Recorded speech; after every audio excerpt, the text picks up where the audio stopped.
सामर्थ्य रूपम सम शब्दः, ठीक है, ये भी बोला।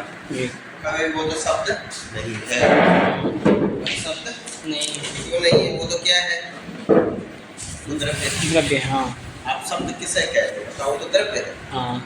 कि ये नो चारिते ना किम शासनालांगु बोला, किम तरिंगितम चेष्टे, तरिंगितम चेष्टे जी, इंगित करता हूँ, मेरा बुलाता हूँ, आप सकता हूँ, क्या वह शब्द का नहीं? वो नहीं क्या है? वो तो क्रिया है। अरे जो आग झपकना, बुलाना, ऐसे करना, ये सब क्या है? क्रिया है। चंदर ही तत्सुलो नीला कपिला कपोता सा शब्द, क्या ये शब्द है? नहीं, वो तो क्या है? ये मैंने नीला ये क्या है? ये वर्ण है, गुण है, गुण है जी। हाँ, क्या कहते हैं? गुण, ये क्या है? गुणों नाम से जिसका तब भिन्न सामान्य शब्द, जो भिन्न होने पर भी अभिन्न हो जी, अच्छिन्न होने पर भी अछिन्न हो, अच्छिन्न, तो वो क्या है? वो आकृति है। आकृति है। आकृति मतलब वो जाति, जाति, जी, धर्म विशेष जी, ठीक है, जो भिन्न होने पर भी अभिन्न रहता है और छिन्न होने पर भी अछिन्न रहता है। वो तो जाति है। जी। क्या है? कस्तर ही शब्दः ये तो चारते शास्त्रालांगुल विसारणीनाम संपत्तियो भवति शब्दः ये न वाक्यस्फोटेन, जी, वाक्यस्फोटाख्येन, जी, है ना, प्रकाशितेन, चारितेन प्रकाशितेन, प्रकाशित होने का क्या होता है? शासनामूलककुदखुरविषाणीनां सम्यक् ज्ञानं भवति।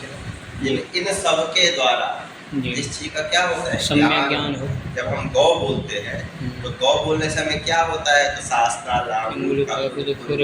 इन सबका एक प्रत्यय, इन सबका एक ज्ञान हमारे मस्तिष्क में आता है ना जी, जिसके द्वारा आता है। ये नो चाहते ये न स्फोटाख्येन प्रकाशितेन, जिसके द्वारा प्रकाशित होता है, उसी को क्या कहते हैं? ये शब्द कहते हैं। तो शब्द गौ ही है, लेकिन कैसा शब्द है? वो हमारा स्फोटाख्य शब्द जी, ये ध्वनि रूप नहीं, ठीक है ना? क्योंकि कहा था कि ये नो चारितेन का अर्थ है ये ना वाक्य स्फोटेन प्रकाशितेन, उसके द्वारा क्या होता है? प्रकाशित, उसी के द्वारा शब्द है, ठीक है जी। कहा चलो ये तो आप स्फोटाख्य जो बात कर रहे तो आपके व्याकरण इत्यादि की है, लेकिन लोक में ऐसा शब्द नहीं। क्या है? तो लोके तो प्रतीत पदार्थ लोके ध्वनि शब्द है। लोक में जो प्रतीत पदार्थक होता है, जिसके द्वारा पदार्थ की क्या होती है? प्रतीति होती है।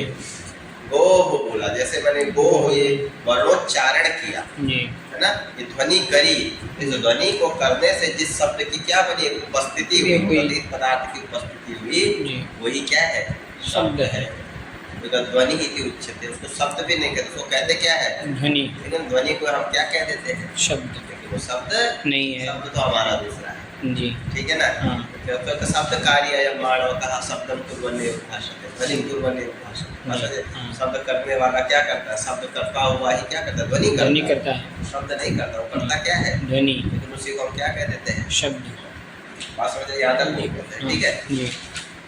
आगे अब कह रहे हैं कि कहानी पुनः शब्दानुशासनस्य प्रयोजनानि, ठीक है जी। कि मैंने बताया था आपको कि सबसे पहले जो अथ शब्दानुशासनम एक कैसा प्रयोजन है? ये मंगलवाची है, मंगलाचरण के लिए, ठीक है। कैसा प्रयोजन? ये भी एक प्रयोजन है जी। अथ शब्दानुशासन ये भी एक प्रयोजन है। कैसा प्रयोजन? शब्दों का प्रयोजन नहीं, प्रयोजन भी प्रयोजन है जी भाई। अब भी ये प्रयोजन बतलाने जा रहे हैं, लेकिन सबसे पहला प्रयोजन क्या है? अथ शब्दानुशासनम, शब्दानुशासनम ये भी एक प्रयोजन है। सबसे पहले अगर आप व्याकरण पढ़ने जा रहे हैं तो साक्षात प्रयोजन क्या होगा? मतलब कि आप व्याकरण पढ़ेंगे तो सीधा आपको क्या ज्ञान होगा? क्या आप समझोगे?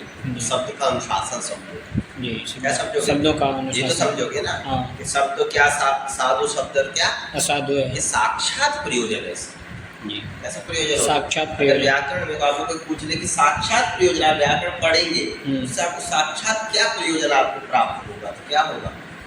ये शब्दानुशासन। कोई आपको अथ शब्दानुशासनम जो है ये जो कहा गया, कैसा प्रयोजन कहा गया? साक्षात प्रयोजन। कैसा प्रयोजन? साक्षात प्रयोजन। बस हो जाए जी। अब साक्षात प्रयोजन जब कहा उस प्रयोजन शब्दानुशासनस्य कानि पुनः शब्दानुशासनस्य प्रयोजनानि। अब उस शब्दानुशासन की क्या प्रयोजन है? प्रयोजन है जी।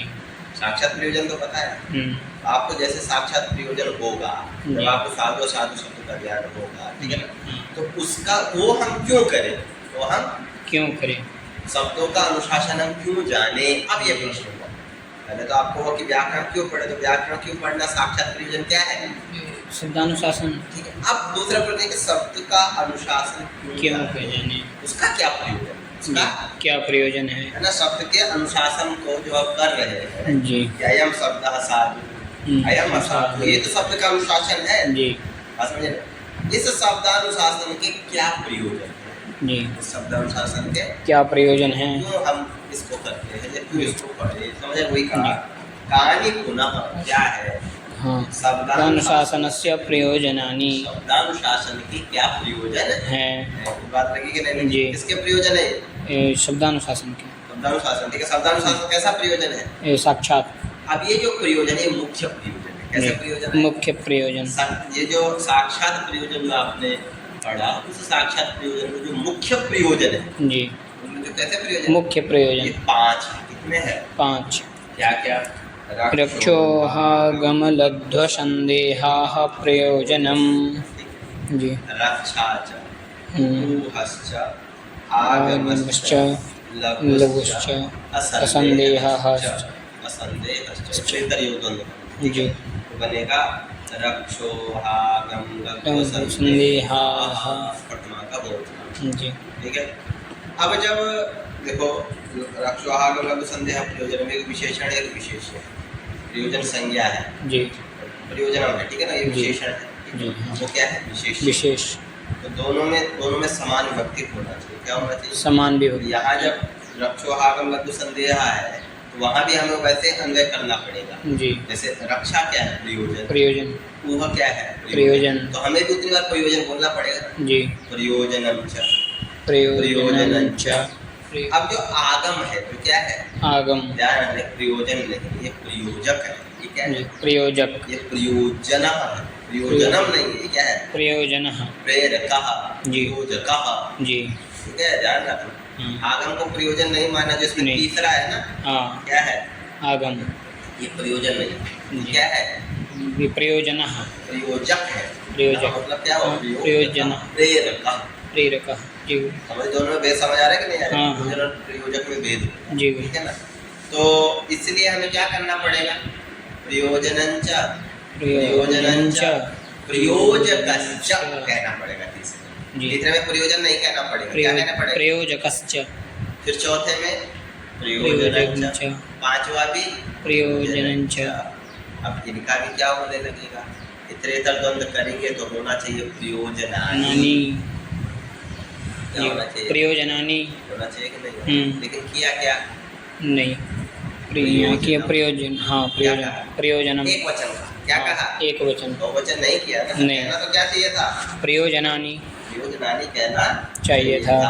क्यों, क्योंकि भैया देख ही रहे हो तो वो भी 5 है, ये भी तो 5 हो गया, जी, प्रत्येक के साथ उसका अन्वय हो, हाँ, नहीं, प्रयोजनंच, प्रयोजनञ्च, प्रयोजनश्च, प्रयोजनञ्च, प्रयोजनञ्च, इति जनानि, ऐसा होना चाहिए, जी। सूत्र है नपुंसकम नपुंसकम कम एक बच्चा जी, ये सूत्र कहता है जब नपुंसकों के साथ जब हम विपरीत द्वंद्व करते हैं, जी, कोई विपरीत अनपुंसक शब्द आ जाए, कौन शब्द आ जाए, अनपुंसक, नपुंसकों का जब हम क्या कर रहे हैं, समास कर रहे कर हैं, फिर उनके बीच में अगर कौन आ जाए, अनपुंसक, अनपुंसक अगर कोई पद आ जाए तो विकल्प से एक वत हो जाता है, विकल्प से क्या होता है, एक वत हो जाता है, मतलब एक वचन, एक वचन हो जाता है, क्या हो जाता है, एक वचन, तो अब देखो यहाँ पे हम नपुंसकों का तो कर रहे थे, प्रयोजन, लेकिन उनके बीच में एक कैसा था, प्रयोजकश्च, हाँ, ये नपुंसक लिंग है या अनपुंसक है, अनपुंसक, नपुंसक, हाँ, ठीक है ना। तो इन पांचों में एक क्या हो गया, अनपुंसक हो गया, अब पुल्लिंग हो गया, पुल्लिंग, समझ आइए। हाँ। तो उसका तो यहाँ पर इनका जब हम समाहार द्वंद्व इतरेतर द्वंद्व करेंगे, देखिए इतरेतर द्वंद्व न होकर के इसको हम विकल्प से क्या कर सकते हैं, समाहार, समाहार, समाहार द्वंद्व, समाहार द्वंद्व में एक वत हो जाता है, एक वत मतलब एक ही तरह से हो जाएगा, एक वचन हो जाता है, जी, एक पद का अर्थ क्या है? एक वचन। अरे बहुवचन नहीं होगा, हाँ, प्रयोजनानि नहीं होगा, क्या होगा फिर? प्रयोजनम। क्या समझ आ रही? नहीं हाँ। तो क्या होना चाहिए था? प्रयोजन। प्रयोजनानि होना चाहिए था, प्रयोजनम हुआ। क्यों हुआ? क्योंकि एक सूत्र लगा है, उस सूत्र के बताया जाता है कि यदि ये इतरेतर योग द्वंद्व न करके समाहार द्वंद्व की करने पर वो उसमें एक ही वचन हो जाता है। ये समान द्वंद्व क्यों किया? क्योंकि इतरेतर नहीं लग रहा था, वहाँ पर एक प्रयोग ही आया, एक प्रयोजना है। एक मतलब क्या? अनपुंसक। अनपुंसक आया जी। एक पद क्या है? अनपुंसक है। अनपुंसक होने से वहाँ पे क्या हो गया?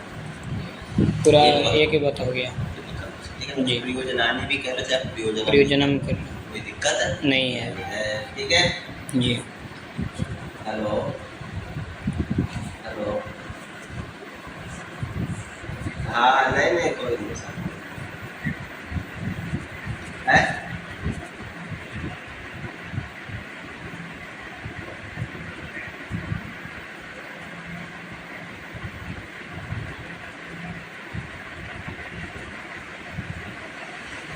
जी जी। अच्छा अच्छा अच्छा अच्छा। हाँ हाँ।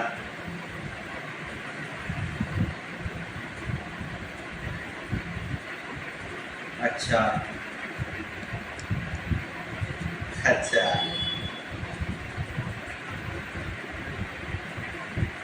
हाँ हाँ।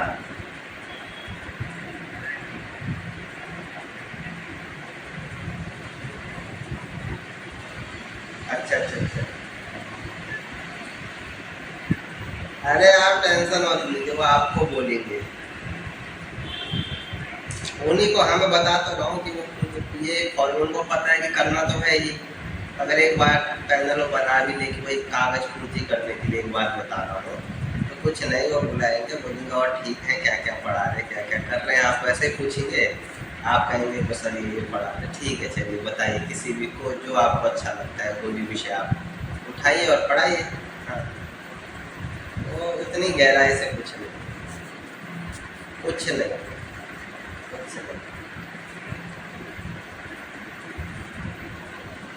हाँ हाँ हाँ। कौन बोला?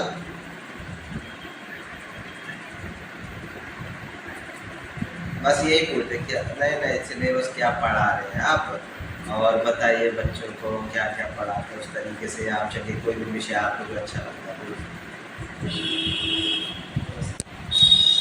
हाँ कुछ नहीं है, मतलब ऐसा कुछ नहीं है, मतलब कोई आग्रह नहीं रहेगा, क्योंकि उनको पता है ना सब। क्योंकि यहाँ पे क्या था? प्रयोजक शब्द भी था जी। प्रयोजक शब्द होने से नपुंसक में वचन दर्शन सूत्र के द्वारा यहाँ पर क्या कर लिया गया? नपुंसक एक वचन कर लिया गया। प्रयोजनानि कहना पढ़ता कह भी सकते हो, पढ़ता ना, दोनों होता है, प्रयोजनानि भी होता है और प्रयोजनम भी होता है।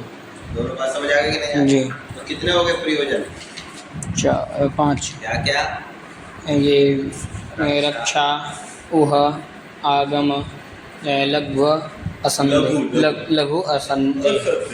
ठीक है। पहला जो प्रयोजन है वो है रक्षा। क्या है? रक्षा। रक्षा क्या है? क्या रक्षा? जी। लिख रहे रक्षार्थम वेदानाम अध्ययनम व्याकरणम। रक्षार्थम, रक्षा के लिए। किसकी रक्षा के लिए? वेदों की। ये हमारे सर्वश्रुति जो वेद है वही हमारे क्या है? मूल है, पौरुषेय है जी। वेद भगवान, जिससे कि हमारी सनातन परंपरा चल रही है जी। तो उसकी रक्षा करना हमारा क्या है? कर्तव्य है। कर्तव्य है। तो कहा रक्षा, वेदानाम रक्षा, वेदों की रक्षा के लिए अध्ययन व्याकरणम। क्या पढ़ना चाहिए? व्याकरण पढ़ना चाहिए। शब्दानुशासन पढ़ना चाहिए। व्याकरण नाम शब्दानुशासन जी।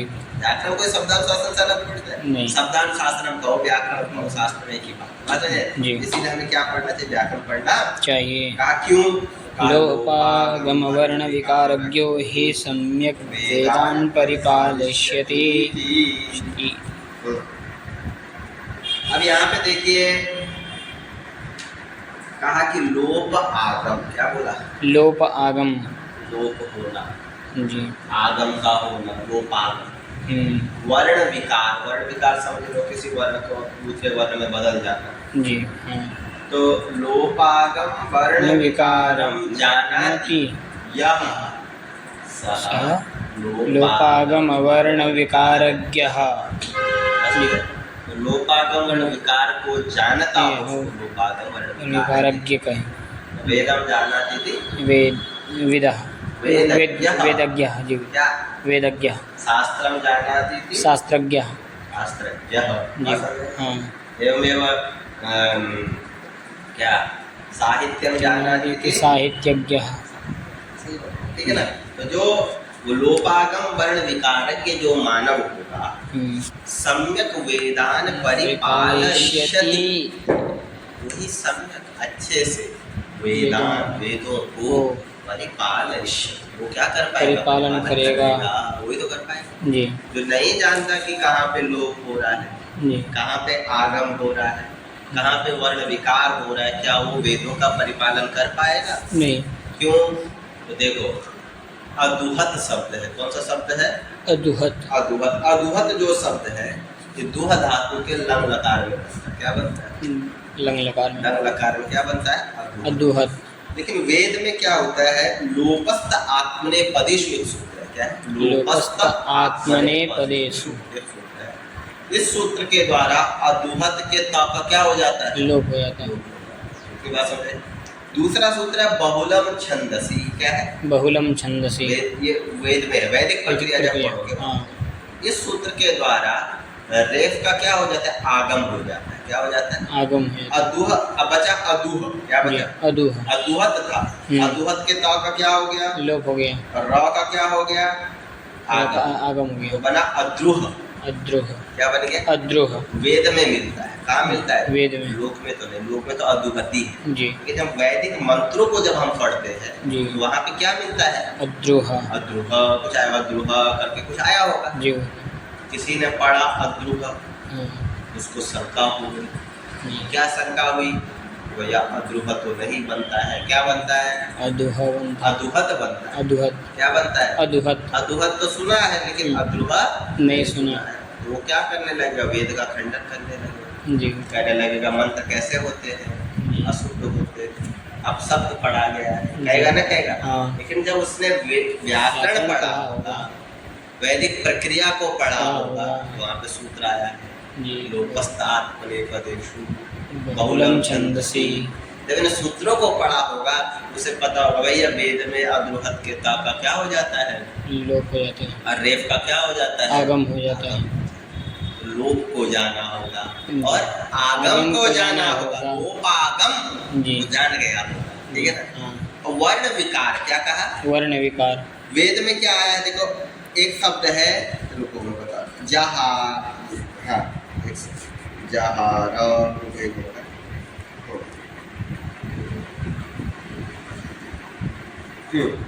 अब देखो उदग्राभम और जभार दो शब्द है। क्या है? उदग्राभम और जभार। ये भी वेद में आया। हाँ, वेद में उदग्राभम क्या है? उदग्राभम। और जभार क्या है? जभार। जभार में जो भ है ना, ये वर्ण विकार है। क्या है? वर्ण विकार। वहाँ पे था जहार। जहार। जहार। जहार था, लेकिन हा को वर्ण विकार हो गया। क्या हुआ? वर्ण विकार। तो हा को क्या हो गया? भा हो गया। उदग्राहम था। क्या था? उदग्राहम। उदग्राहम। लेकिन हा को क्या हो गया? भा हो गया। क्या बन गया? उदग्राहम। उदग्राहम। अरे उदग्राहम क्या था? उदग्राहम। ये था वाक्य, ये उदग्राहम, ये पद है, ठीक है ना। लेकिन हा को क्या हो गया? भा। और वहां पर भी जभार नहीं था। क्या था? जहार था। क्या था? जहार। तो हा को क्या हो गया? भा। भा हो गया। तो ये क्या हुआ है?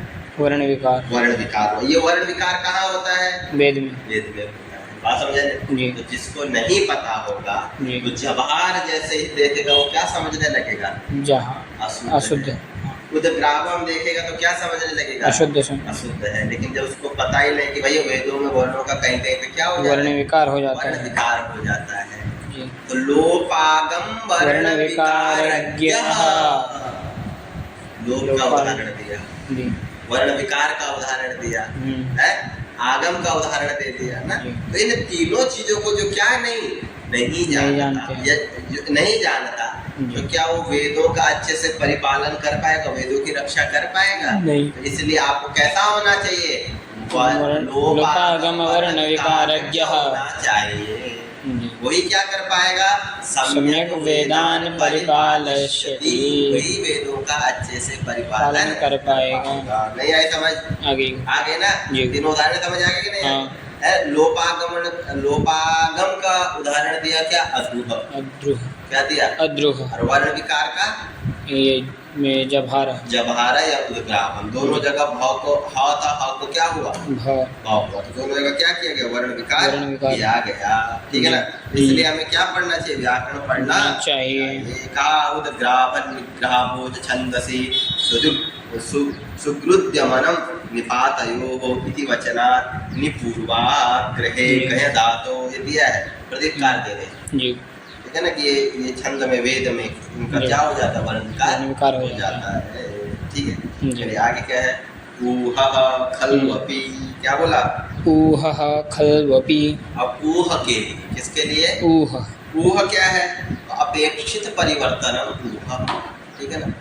ऊह कहते हैं यहाँ पे किसको? अपेक्षित परिवर्तन। जहाँ पर परिवर्तन क्या हो? अपेक्षित हो, वहाँ पर क्या किया जाता है? परिवर्तन कर लिया जाता है। उसी को हम क्या कहते हैं? ऊह। तो कहा ऊह के लिए हमें क्या करना चाहिए? व्याकरण पढ़ना चाहिए। इस तरह हमें रक्षा के लिए, किसके रक्षा के लिए? शब्दानुशासन, वेदों की रक्षा के लिए क्या करना चाहिए? शब्दानुशासन पढ़ना चाहिए, व्याकरण पढ़ना चाहिए। ठीक है, तो पहला रक्षा हो गया। दूसरा क्या है? रक्षा।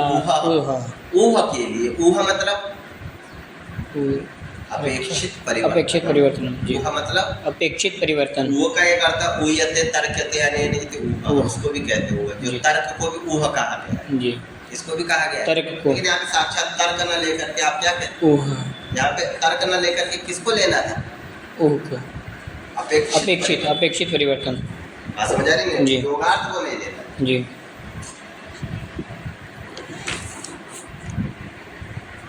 तो क्या कहा? ऊह के लिए हमें क्या करना चाहिए? व्याकरण पढ़ना चाहिए। अब ये ऊह क्या है तो लिख रहे हैं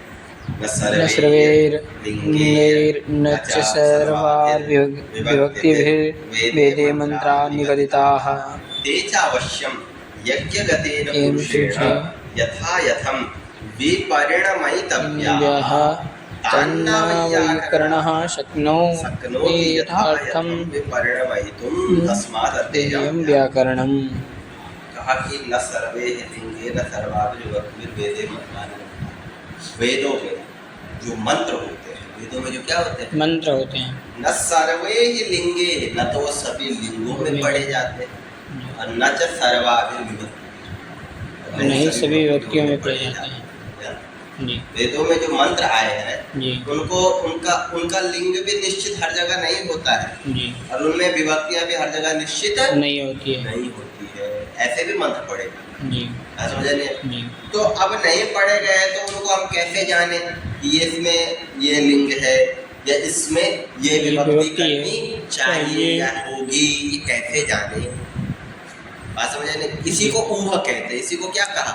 भाई जो लिंग है उस लिंग का ज्ञान होना, और विभक्तियों का क्या करना? परिणाम करना, विभक्तियों को परिणत कर देना। विभक्तियों को क्या कर देना? परिवर्तन कर देना। इसी को क्या कहते हैं? ऊह। जैसे वेद तो एक नियम है, मीमांसकों का नियम है। किसका नियम है? मीमांसा। प्रकृतिवत विकृति ही भवति। क्या है? प्रकृतिवत विकृति ही भवति। प्रकृतिवत विकृति ही भवति। जो विकृति होती है प्रकृति के समान करनी चाहिए या है? किसके समान होती है? प्रकृति के समान। और विकृति जो विकृति है वो किसके समान होती है? प्रकृति के समान। ठीक है जी। यहाँ पे क्या है कि उदाहरण दिया इन्होंने।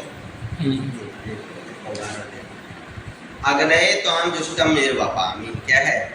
अग्नये त्वां जुष्टमहं निर्वपामि। ठीक है ना जी। हाँ देखो, वेदों में एक मंत्र आया, अग्नये त्वां जुष्टं निर्वपामि। क्या है? अग्नये त्वां जुष्टं निर्वपामि। निर्वपामि। ठीक है ना? मतलब अग्नि को क्या कर रहे हैं हम, चरु निर्वपित कर रहे हैं। चरु मतलब नहीं जानते। अरे चरु भैया जो तुम तिल, हाँ तिल इत्यादि को मिलाते हो जी। ना, उसको चरु कहते हैं। उसको क्या कहते हैं? चरु। हाँ, तो अग्नये त्वाम चरु निर्वपामि स्वाहा। जी समझ रहे हैं? मंत्र चल जी। तो ये मंत्र है वहाँ पर प्रकृति रूप में पढ़ा गया। किस रूप में पढ़ा? प्रकृति।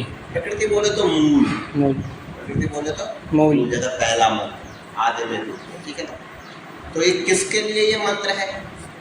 अग्नि। अग्नि के लिए। अग्नि को जब हम आहुति दी तो उसके लिए ये मंत्र है कि अग्नये त्वाम जुष्टम निर्वपामि। अग्नये त्वाम चरु निर्वपामि। अब उसी के नीचे आया कि शौर्यम चरुम निर्वपेत ब्रह्म वर्चस कामः। शौर्यम चरुम, सूर्य से संबंधित जो होता है उसको कहते हैं शौर्य। सूर्य से संबंधित जो होता है उसे क्या कहते हैं? शौर्य। तो कहा शौर्यम चरुम निर्वपेत, क्या करो? सूर्य से संबंधित चरु का निर्वपन करो। ब्रह्म वर्चस्व कामः, अगर आप किसकी कामना करते हो? ब्रह्म की ब्रह्म वर्चस्व की कामना करते हो तो आपको सूर्य संबंधी चरु को निर्वपित करना चाहिए। सिर्फ इतना कहा जी। अब कैसे करना चाहिए, कैसे करके उसको करना चाहिए, ऐसा कुछ भी नहीं होगा। बस जी। अब क्या करें भैया?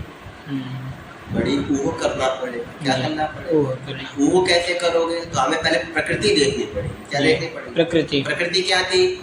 अग्नये त्वाम जुष्टम निर्वपामि। ठीक है, यही तो थी जी। अग्नये त्वाम जुष्टम निर्वपामि, ठीक है। अब अग्नये त्वाम जुष्टम निर्वपामि जब हमने प्रकृति को देखा तो प्रकृति को देख करके हमें किसका परिवर्तन करना पड़ेगा? विकृति का। विकृति कौन है? शौर्यम चरु निर्वपामि। अब यहाँ पे मंत्र नहीं बोला, सिर्फ इतना निर्देश किया कि सूर्य संबंधित क्या करो? चरु का निर्वपन करो, उसकी कामना करो। हमें कहना पड़ेगा। जब शौर्यम कहा तो देखना पड़ेगा शौर्यम का मूल शब्द क्या है? सूर्य। सूर्य, हाँ। शौर्यम बना सूर्य से भावः, जो सूर्य से इदम शौर्यम, सूर्य से इदम शौर्यम। तो किसका? शौर्य का अर्थ मतलब क्या हुआ? सूर्य। तो मूल शब्द क्या है? सूर्य। अब देखना पड़ेगा सूर्य को देनी है तो सूर्य शब्द है, मूल क्या है? सूर्य। उसका चतुर्थी में क्या बन जाएगा? सूर्याय। जैसे अग्नि था, अग्नि का चतुर्थी में क्या बना? अग्नि। ऐसे सूर्य का क्या बन जाएगा? सूर्याय। सूर्याय त्वाम जुष्टम निर्वपामि। मंत्र बन जी। क्या किया? फिर परिणाम परिवर्तन किया जी। विभक्ति का परिवर्तन कर दिया। हाँ। किया ना जी। हमने लिंग देख लिया, सूर्य है पुल्लिंग है। हाँ। चतुर्थी में क्या बनेगा? सूर्याय बनेगा ना। तो हाँ। किसको देख करके हमने परिवर्तन किया? प्रकृति को देख। प्रकृति कौन थी? अग्नये वाला मंत्र जी। विकृति क्या थी? शौर्यम चरु। तो हमने शौर्य का देखा, शौर्य का क्या बनेगा? शौर्य संबंधी जो होगा वो शौर्य है जी। तो शौर्य मतलब सूर्य संबंधी। हाँ। तो सूर्य शब्द क्या है? सूर्य शब्द। सूर्य ये लिंग है, पुल्लिंग है। बात समझाएंगे? इससे जो ये चिन्ह है सूर्य शब्द जो है ये प्रातिपदिक जो है, इसका चतुर्थी के एक वचन में क्या बन जाएगा? सूर्याय होगा। सूर्याय जी। त्वाम जुष्टम निर्वपामि। नहीं समझ आगे क्या कि ये इसी को क्या कहते हैं? ऊह। जी है। तो प्रकृतिवत विकृति भवति। इस नियम से जी ये मीमांसकों का नियम, ठीक है। इस नियम से हम क्या करते हैं? ऊह करते हैं। प्रकृति को देख करके विकृति में भी ऊह कर देते हैं, ठीक है ना।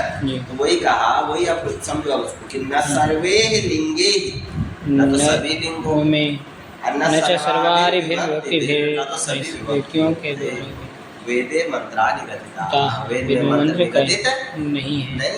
न वेदे मंत्रानि गतिताः, न कथिताः। निगदिताः नाम कथिताः, न कथिताः। वेदेषु मंत्राः सर्वे लिंगे सर्वाभिः व्यक्तिभिः न निगदिताः कथिताः है जी। ते च अवश्यं ते मंत्राः जी।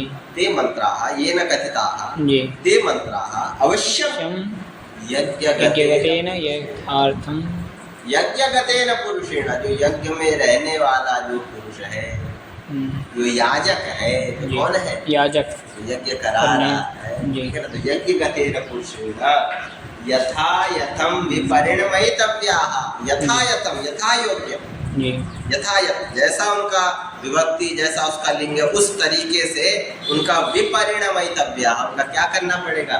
विपरिणाम करना पड़ेगा। विपरिणाम मतलब उनका परिवर्तन करना पड़ेगा। यज्ञगतेन पुरुषेण विपरिणमयितव्याः ते मंत्राः। यज्ञगत जो पुरुष होगा, यज्ञ में रहने वाला, यज्ञ को कराने वाला जो पुरुष होगा, उस पुरुष के द्वारा उन मंत्रों का यथायथ जैसा उचित है व्याकरण दृष्टि से, वैसा वैसा उनमें विपरिणाम, तत्तद विभक्ति, तत्तद लिंग करना पड़ेगा। विपरिणमयितव्याः, बात समझ आएगी? हाँ। तान अवैयाकरणः, तान तान मंत्रान, तान कान, तान मंत्रान, तान अवैयाकरणः, तान अवैयाकरणः, संधि हाँ, तान अवैयाकरण था ना, तान्नवैया, तान न डबल ना हो गया जी। किस सूत्र से? तान और नौ किससे हुआ? तभी तान न डबल ना हो गया जी। याद नहीं, याद नहीं। गमो हस्वादचि गमो, क्या है? गमो हस्वादचि गमो नित्यम के द्वारा नाम सन अच्युतः सन्निच्युतः डबल ना आ जाता जी। तान अवैयाकरणः, तान अवैयाकरणः, तो तान अवैयाकरणः, जो उन मंत्रों को जो अवैयाकरण होगा, जो कौन होगा? अवैयाकरण, व्याकरण नहीं जानता होगा, अवैयाकरण। जहाँ व्याकरणम न जाना सा अवैयाकरण है ना, व्याकरण ना दी थे, जो व्याकरण को जिसने नहीं पढ़ा वही क्या है? अवैयाकरण। तान अवैयाकरणः न शक्नोति है, तान अवैयाकरणः शक्नोति, तान न अवैयाकरणः, तान न अवैयाकरणः शक्नोति यथार्थम। अवैयाकरण जो होगा उन मंत्रों को यथायथ विपरिणाम, विपरिवर्तन नहीं कर, यथायथम है। अरे यथायथम, यथार्थम है। कहाँ है यथार्थम? गलत लिखा है यथायथम, ठीक है ना, उसको गलत प्रिंट। यथायथ मतलब यथा योग्य, तत्तद विभक्ति, तत्तद लिंग, उनका वो क्या नहीं कर पाए? विपरिणमय तो न शक्नोति, सकता है क्या? नहीं। तो वैयाकरण जिसको पता ही नहीं कि भैया सूर्य का चतुर्थी में क्या बनेगा? सूर्याय बनेगा, है? इंद्र का क्या बनेगा? इंद्राय बनेगा, भूल भी गए ना जी। लता का क्या बनेगा? लतायई, लतायई बनेगा, ना कि लताय बनेगा, ठीक है। तो जो अवैयाकरण होगा, तान न अवैयाकरणः शक्नोति यथा यथम विपरिणमयितुम तस्मात् अध्येयं व्याकरणम। में क्या पढ़नी चाहिए? व्याकरण, व्याकरण पढ़नी चाहिए। किसके लिए? ऊह के लिए, ऊह के लिए। बात समझ रहे? अपेक्षित परिवर्तन के लिए हमें व्याकरण पढ़नी चाहिए। नहीं आई समझ जी? आगे क्या है? आगमः खल्वपि, आगमः तीसरा प्रयोजन, प्रयोजन नहीं है ये, क्या है? ये प्रयोजक है, प्रयोजक है। हाँ। अब आगम आ गया, ध्यान रखना, तीसरा वाला जो था इसको प्रयोजनम मत कह देना, प्रयोजन, प्रयोजन या प्रयोजकः या प्रेरकः कहना, ठीक है ना। क्योंकि प्रयोजन तो वो होता है कि जिसको करने से कुछ मिलेगा जी। प्रयोजन तो क्या होता है? करने से कुछ मिलेगा, वही तो प्रयोजन है। कुछ ना कुछ प्रयोजन था, उससे कुछ ना कुछ मिल रहा है, तभी तो प्रयोजन है। करना भैया ये प्रयोजक है, करना ही होगा जी। ये करना है बस। संध्यादिवत इसकी तरह, संध्यादिवत, संध्या इत्यादि करते हो ना, तो जो भी संध्या इत्यादि करते हो उसका कोई फल नहीं है, लेकिन न करने पे दोष जरूर है, प्रत्यवाय दोष लगता। बात समझा लीजिए। उसी तरह से कह रहे ये भी आगम है। क्या है आगम? तो लिख रहा है ब्राह्मणेन निष्कर्णो धर्मः षडंगो वेदो ध्येयो ज्ञेयश्च इति। ब्राह्मणेन, ब्राह्मण के द्वारा, किसके द्वारा? ब्राह्मण के द्वारा। औरों के द्वारा हो न हो, लेकिन ब्राह्मण के द्वारा। ब्राह्मणेन निष्कारण, निष्फल, बिना फल के, निष्कारण, कारण यहाँ पे फल प्रयोजक है, बिना फल के जी, क्या? बिना फल, निष्कारण, निष्कारण धर्मः, बिना फल का उसका धर्म है। क्या धर्म है? षडंगो वेदो ध्येयो ज्ञेयश्च। षडंगा वेद, वेद को किसके साथ? षडंगों के साथ। वेद ने वेद किसके साथ? छह है, शिक्षा, कल्प, व्याकरण, ज्योतिष, ठीक है ना, शिक्षा, छंद इत्यादि कितने हैं? 6 अंग। किसके अंग है? ये वेद के। तो वेद को पढ़ना है, गणानांत करना है, लेकिन गणानांत सीधा नहीं करना जी, षडंगों के साथ करना है। पहले 6 अंग पढ़ना है, समझा रहे हैं? 6 अंगों के बिना गणानांत नहीं, फल नहीं मिलेगा। वही कहा षडंगो वेद, षडंग 6 अंगों के साथ जो वेद है अध्यय, उसको क्या करना चाहिए? अध्ययन करना चाहिए। और ये जानना नहीं करना चाहिए, जानना भी चाहिए। पदार्थ को जानना चाहिए। ऐसा नहीं कि पढ़ लिया गणानांत गणपति, लेकिन पता ही नहीं गणानांत का क्या है, गणपति का क्या बस हो जाएगी। बस क्या किया उसका? अध्ययन कर लिया, लेकिन जाना नहीं। अध्यय बात समझेंगे जी। अब ये बताओ, ये हुआ कि नहीं हुआ आगम? जी जी, आगम हुआ ना, क्योंकि निष्कारण बोला। क्या बोला? निष्कारण। निष्कारण मतलब बिना काम का, बिना फल का, बिना फल का। निष्फलम, बिना फल का धर्म जी। आपका धर्म है भैया, पढ़ना ही हो जी, नौकरी मिलेगी इसलिए नहीं, समझेंगे जी। और कहा प्रधानम च षड्सु व्याकरणम, प्रधानम 6 अंगेषु, लेकिन इन 6 अंगों में भी जो प्रधान है वो कौन है? व्याकरण। वो भी व्याकरण है भैया, कोई और नहीं है जी। 6 अंग तो बतलाए, लेकिन उन 6 अंगों में भी प्रधानम स्थानम व्याकरणस्य, जो प्रधान स्थान वो किसका है? व्याकरण का है। और जहाँ पर जो प्रधान होता है तो प्रधाने चकितो यत्नः फलवान भवति जी। प्रधाने चकितो यत्नः फलवान भवति। प्रधान में किया गया यत्न, प्रधान में किया गया प्रयास हमेशा क्या होता है? फलदायी होता है जी। पढ़ लो फिर, चाहे साहित्य ज्योतिष सब साथ में पढ़ लो। प्रधान अगर नहीं पढ़ा है फलदायी नहीं होगा, समझाइए। इसलिए अगर गहरे मेहनत करनी है, प्रयास करना है, प्रयत्न करना, तो कहाँ करो? व्याकरण में करो ना जी, जहाँ से आपको सब फल मिल जाएगा। अलग से कुछ और फल की आवश्यकता नहीं है। हाँ, तो प्रधाने चकितो यत्नः, प्रधान में किया गया यत्न क्या फलवान भवति। समझ आ रही कि नहीं आ रही? जी भैया। इसलिए क्या करना चाहिए? तस्मात् अध्ययन व्याकरणम, इसलिए हमें क्या पढ़नी चाहिए? व्याकरण पढ़नी चाहिए। अब कहा लघु अध्ययन व्याकरणम ब्राह्मण, लघु अर्थ के लिए हमें क्या करनी चाहिए? व्याकरण पढ़नी चाहिए।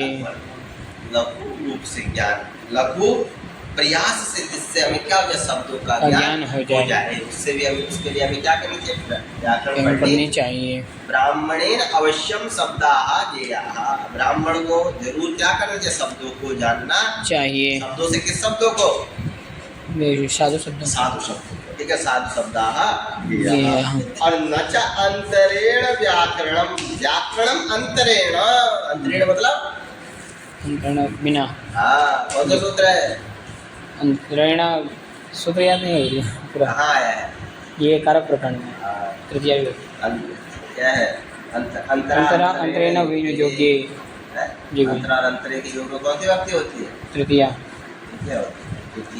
द्वितीया हो गया। व्याकरण अंतरेण, व्याकरण के बिना, है ना? बिना के योग में 3 वो होते हैं, लेकिन अंतरण नहीं होगा जी। हाँ, बिना के तो होगी, द्वितीया होगी, तृतीया होगी, पंचमी होगी जी। लेकिन यहाँ पे सिर्फ कौन सी है?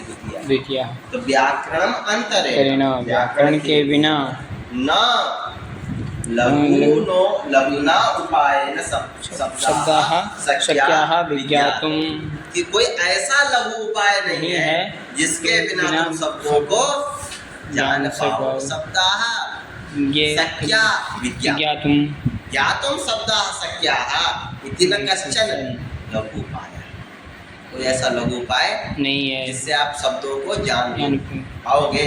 नहीं, बताओ क्या है? कहा इंद्र ने कितने दिव्य वर्ष सहस्त्रकाल है बृहस्पति को पढ़ाया जी, है ना? और क्या बोलते, पढ़ाते पढ़ाते दिव्य वर्ष, तब भी क्या नहीं कर पाए? नचांतम जगह, लेकिन फिर भी अंत को प्राप्त नहीं कर पाए। तो अगर हम सोचे कि एक शब्द को हम जान लें जी, क्या जान पाओगे? नहीं। तो हमें कुछ ना कुछ ऐसा कोई लघु उपाय बनाना पड़ेगा जिससे हम कम शब्दों में, कम चीजों में सभी शब्दों को जान जाए। ये तो किया जी, कुछ ही सूत्र बना दिए। है, और उन्हीं सूत्रों के द्वारा संसार के सारे शब्दों को क्या कर दिया, सिद्ध कर लिए। तो लघु उपाय किया कि नहीं किया? जी एक शब्द लिखे वाक्य को किसी को सुन करके आप याद कर पाओगे? नहीं। समझ पाओगे? नहीं। तो एक शब्द जहाँ जान लिए, रामा शब्द को जान लिए, इस संसार के आप सारे अजंत को जान लेंगे। जी इकारांत को जान लिए तो सभी इकारांतों को जान लेंगे। तो ये किसने लघु उपाय किया? पाणिनि जी। तो वही तो व्याकरण है, पाणिनि व्याकरण, ठीक है ना। तो वही कहा कि न चांतरेण व्याकरणं लघु नोपायेन शब्दः शक्याः विज्ञातुं। समझ आ गया कि नहीं? जी इसे लघुअर्थम चाहते हैं व्याकरण। इसी लघु उपाय को जानने के लिए हमें व्याकरण पढ़नी चाहिए। हो पाएगा? लघु उपाय नहीं कर पाओगे, व्याकरण को अगर नहीं पढ़ोगे, इस लघु उपाय को क्या सूत्र है, क्या अपवाद है, क्या उसके वो है, इनको अगर नहीं जानोगे तो फिर तो शब्दों को नहीं जान पाएंगे। आपको सूत्रों को अच्छे से पढ़ना, वही सबसे लघु उपाय है शब्दों को जानने। ठीक है। अंतिम पांचवा क्या है? असंदेहार्थम चाध्येयम व्याकरणम। का संदेहस्य नहीं, अत्र प्रध्वंसा भाव लिया गया। क्या लिया गया? प्रध्वंसा नहीं, प्राग भाव लिया गया। लिया गया प्राग भाव। 4 प्रकार के अभाव बताए जी। प्राग भाव, अन्योन्य भाव संग्रह जब तो यहाँ पे देखो असंदेह लिखा। क्या लिखा? असंदेह। न संदेह, असंदेह। तो यहाँ पे जो नया समास आया, न आया जी, ये न किस कौन सा अभाव है? ये भी किसी अभाव को तो बता रहे, प्राग भाव। कौन सा भाव है? प्राग भाव। उत्पत्ति से पहले का जो अभाव होता है उसी को क्या कहते हैं? प्राग भाव। उत्पत्ति है प्राग यह अभाव सह प्राग भाव। उत्पत्ति से पहले का जो अभाव होता है उसी को प्राग भाव कहते हैं। बात समझाइए। तो कहा इस प्राग अभाव के लिए हमें क्या करना? व्याकरण पढ़ना। अरे इसीलिए तो ना, जब व्याकरण पढ़ लोगे तब कोई प्राग अभाव नहीं रहेगा जी। अरे जो अभिमान के चलो मैंने बताया कि शाम की जो रोटी बनेगी, शाम को जो रोटी खाओगे उसका भी क्या है? प्राग भाव। अभी अभाव है। उत्पत्ति से पहले का क्या है? अभाव। लेकिन रोटी जब खा लोगे तो उसका प्राग अभाव रह जाएगा? नहीं। इसी तरह व्याकरण जब तक नहीं जाना तब तक शब्द का क्या है? प्राग भाव। तब तक आपको साधु शब्द नहीं पता। लेकिन जैसे ही व्याकरण जान जाओगे तब प्राग भाव रह जाएगा? नहीं। ठीक है ना। ये असंदेह है, जो संदेह की निवृत्ति कब होगी? व्याकरण को पढ़ने से निश्चित ही होगी। इसका जैसे व्याकरण पढ़ोगे संदेह गया, थोड़ा नहीं जाएगा, पूरा संदेह असल। इसलिए असंदेह में जो आया नए समास आया, कौन सा भाव को बतला रहा है? प्राग भाव। असंदेहार्थम संदेह को हटाने के लिए, दूर करने के लिए हमें क्या करना चाहिए? व्याकरण पढ़ना चाहिए। क्या संदेह हुआ? तो बोला याज्ञिकाः पठन्ति। याज्ञिक लोग, यज्ञ को करने वाले, यज्ञ को जानने वाले क्या पढ़ते हैं? स्थूल पृषति माग्नि वारुणी मनस्माहि लभेत। मंत्र का कोई अंश इन्होंने उठाया। इस मंत्र के अंश में एक पद आया स्थूल पृषति। क्या आया? स्थूल पृषति। ठीक है ना। स्थूल पृषति माग्नि आया कि नहीं आया? शब्द क्या है? स्थूल पृषति। क्या है? स्थूल पृषति। यहीं पर कहा स्थूल पृषति जो शब्द है तस्याम संदेह, इसी में क्या हो गया? संदेह। इसी में संदेह कि स्थूल पृषति जो पद है इसमें कौन सा समास माना जाए? इसमें कौन सा समास माना जाए? तो 2 प्रकार के समास किए। स्थूला चासो पृषति, स्थूल पृषति समास, तत्पुरुष समास। तत्पुरुष में भी कर्मधारय। क्या? स्थूला चासो पृषति इति स्थूल पृषति। समझ आ रही नहीं? कौन सा समास हुआ? तत्पुरुष। तत्पुरुष का अंतर्गत कर्मधारय। ठीक है ना। तो वही कहा स्थूला चासो पृषति, या स्थूल पृषति कर्मधारय तत्पुरुष हो गया।